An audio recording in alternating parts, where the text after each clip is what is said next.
But David, surely you're going to carry on doing your work in the schools? Yeah, well, my story has not changed, okay?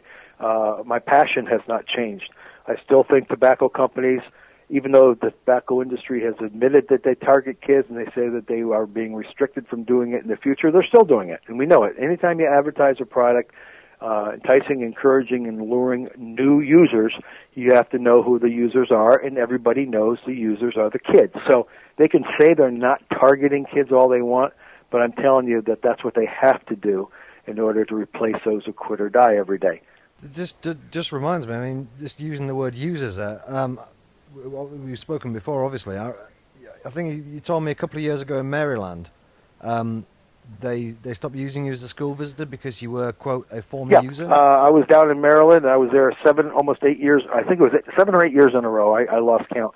But I would go back every year in December and talk to every 7th grade student in 13 schools in that county of Maryland, Frederick, Maryland. And after 7 years, all the money that the tobacco companies were paying to the state of Maryland for prevention and education, for some reason, they were no longer going to have money accessible for speakers, especially speakers like me, who were former users. And this was a policy across the board. That was a policy. Not just users, but former users. So half of the country, at least. Yeah, they would not use anybody in their programs for tobacco prevention who was a former user. Like I was an addict, okay?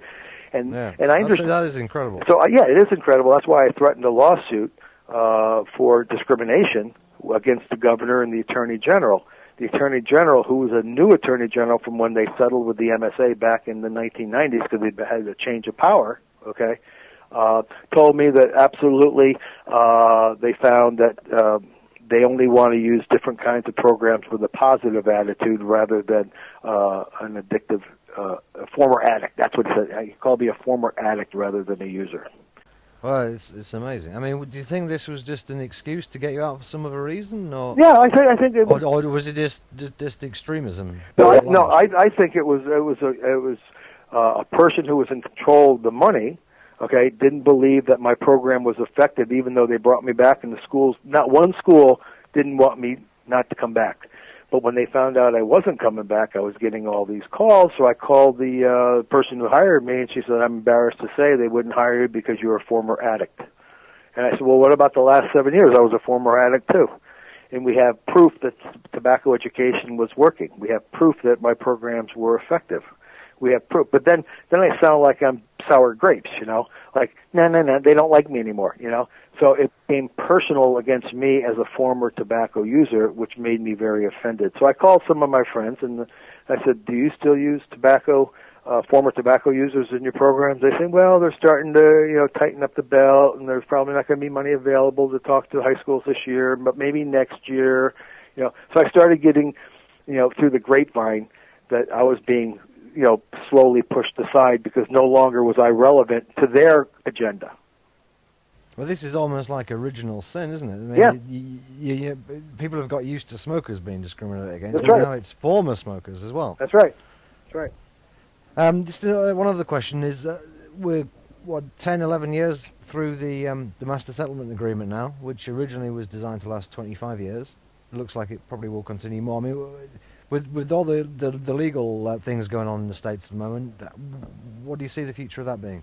Well, I would like to see the MSA shut down, and I would like to see every penny given back to the tobacco companies so they can reduce the taxes on the people who are addicted to tobacco. Now, that doesn't sound like a strong tobacco controller, okay? It doesn't, no.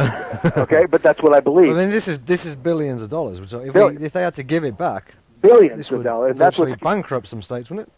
That would cause a big problem because over the last 10 years, all of these governors and attorney generals who illegally got this money, in my opinion, to begin with, because of the compact clause of the Constitution, that they didn't have congressional consent, the statutory language of the agreement between tobacco companies and tobacco control people was written down on napkins.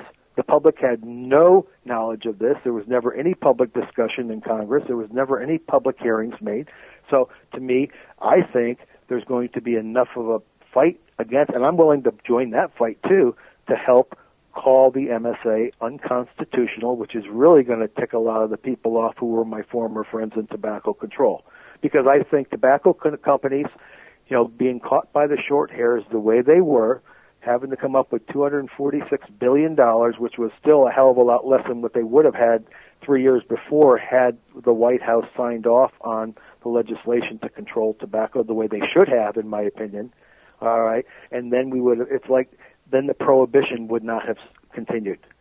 But what about the argument, David, of the greater good? You must hear this from some of the say again? You speak to the greater good. That sometimes you can do a bad thing for the right reasons. You talked before about how you don't really think that secondhand smoke is particularly harmful to people, and yet you're in favour of certain smoking bans because it might help reduce smoking, and it also makes some people's lives more. What isn't it? Doesn't the same apply with the master settlement agreement? No. Anything and all the rest of the policies they're fighting for at the moment. If it reduces the smoking rate, isn't that the main aim? Yeah. A couple things. First of all, I don't think that anybody should smoke around a child. Okay. Now that I've told the smokers for the last 20 years of my life, you go outside. Don't. If you're going to be in a car, stop, pull over, go out and have your cigarette. I don't think a child should be exposed to secondhand smoke. Okay, even because my kids had asthma. Okay, I was smoking in a car in a house. My kids had asthma. They had ear infections constantly. So I believe that secondhand smoke can be harmful to a child while their lungs are developing, while their sinuses are developing, while their eardrums are. Yeah. Once you're an adult, okay, once you are grown up, I believe that if you want to smoke in public, in a public bar, you should be able to, but not in a public place where children go. That's always what I've said. Yeah, sure. But but I think you appreciate that a lot of these smoking bans have been brought in with the main intention of reducing the number of people the prohibition. Prohibition so has never worked. It hasn't worked for alcohol, and it hasn't worked for other illegal drugs. Okay, prohibition has never worked. We've seen it. We've tried it. It doesn't work. Let's try something new, and that is common sense. Okay, higher taxes is going to maybe stop a few people. Okay, I stop a few people. Okay, every time I go to a school and do a program, I know for a fact that I reach 5, 10, 15 kids who will never smoke because of what I said, because my program, to me, and I've been told, is effective and it's worthwhile and it affects kids, okay? Why not put more money into my kinds of education that's funny, that's humorous, it's logical, and it's real time, and it makes sense, okay, rather than prohibition. I don't prohibit anybody from smoking around me. Higher taxes don't work. Prohibition doesn't work. Telling the truth does in a way that brings people together rather than separating you morally or... one criticism that people will probably make, on any side of this argument, people will always use the idea that it's all motivated by money. You're there saying that you think that education is where the money should be spent, and people will say, well, of course you do, because that's the sector that you're working in. Mm-hmm. Well, they have a point. They absolutely have a point. But it's the same thing with HIV and AIDS.